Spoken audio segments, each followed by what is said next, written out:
हम सभी स्टेटों में जीतेंगे, कांग्रेस कह रही हम सभी स्टेटों में जीतेंगे।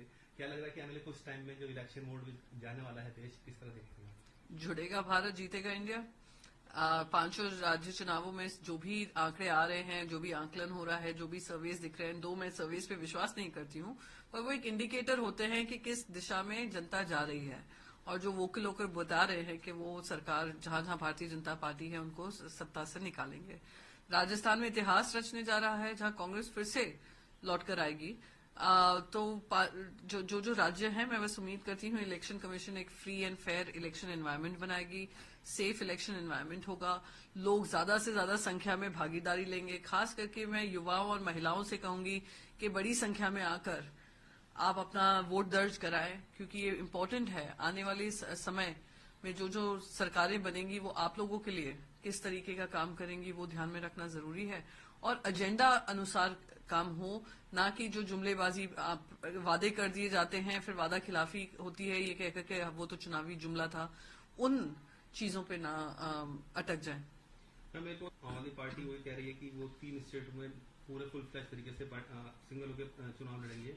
ये क्वेश्चन खड़े हो रहे हैं उनके ऊपर कि आम आदमी पार्टी इस तरह की बात बोल रही है, क्या वो वाकई में इतने स्टैंडफुल है कि 3 राज्यों में अकेले दम पे चुनाव लड़ता है, या फिर ये उसकी स्ट्रेटेजी है? देखिए, वो गोवा में भी लड़ चुके हैं, वो पहले महाराष्ट्र में भी लड़े थे, उत्तर प्रदेश में लड़ चुके हैं। पर ये चुनाव जो है वो दो साइड्स का है। तेलंगाना में बीआरएस और कांग्रेस है और बाकी सब जगह कांग्रेस और भाजपा है। तो बहुत स्पष्ट लड़ाई है, कोई थर्ड एंगल नहीं है इसमें काम आएगा। तेलंगाना में जो थर्ड पहिया बना हुआ था बीजेपी, वो भी हार की कगार पे है, साइडलाइन पे हो जाएगा।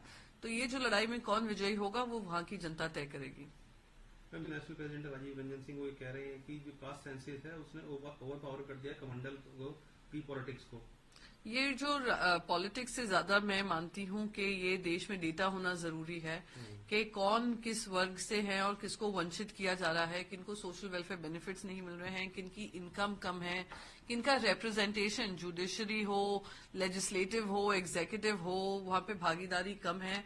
ये जानना बहुत जरूरी है और उससे कोर्स करेक्शन हो सकता है। कोर्स करेक्शन में पॉलिटिकली नहीं बात कर रही हूँ, मैं कोर्स करेक्शन बात कर रही हूँ वेलफेयर स्कीम्स की, टारगेटेड स्कीम्स की और इक्वालिटी की। जब हम समानता की बात करते हैं, सबको समान अधिकार मिले इस देश में, तो उस हिसाब से ये आंकड़े होना जरूरी है। 2011 में भी इसके आंकड़े आए थे जो देश की जनता के सामने नहीं पेश किए गए हैं भारतीय जनता पार्टी की तरफ से। तो और उनकी खुद की पार्टी के खेमे से काफी आवाजें उठ रही हैं कि कास्ट सेंसस होना चाहिए। अनुप्रिया पटेल उनकी एलाय हैं, वो भी कह रही हैं होना चाहिए। बहुत सारे वो इस बात से इत्तेफाक रखते हैं। तो ये चीजें जो जनता के हित में हो वो सामने आनी चाहिए।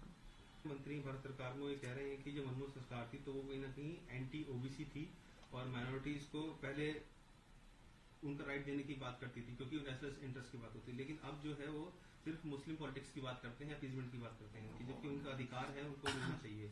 2014 से हम बस हिंदू मुसलमान हिंदू मुसलमान हिंदू मुसलमान कर हमने देश में इतना जहर घोला है कि आज पार्लियामेंट के पटल पे भी मेंबर्स ऑफ पार्लियामेंट इस तरीके की भाषा का इस्तेमाल करते हैं एक दूसरे एमपी सांसद के लिए जो मुसलमान हैं।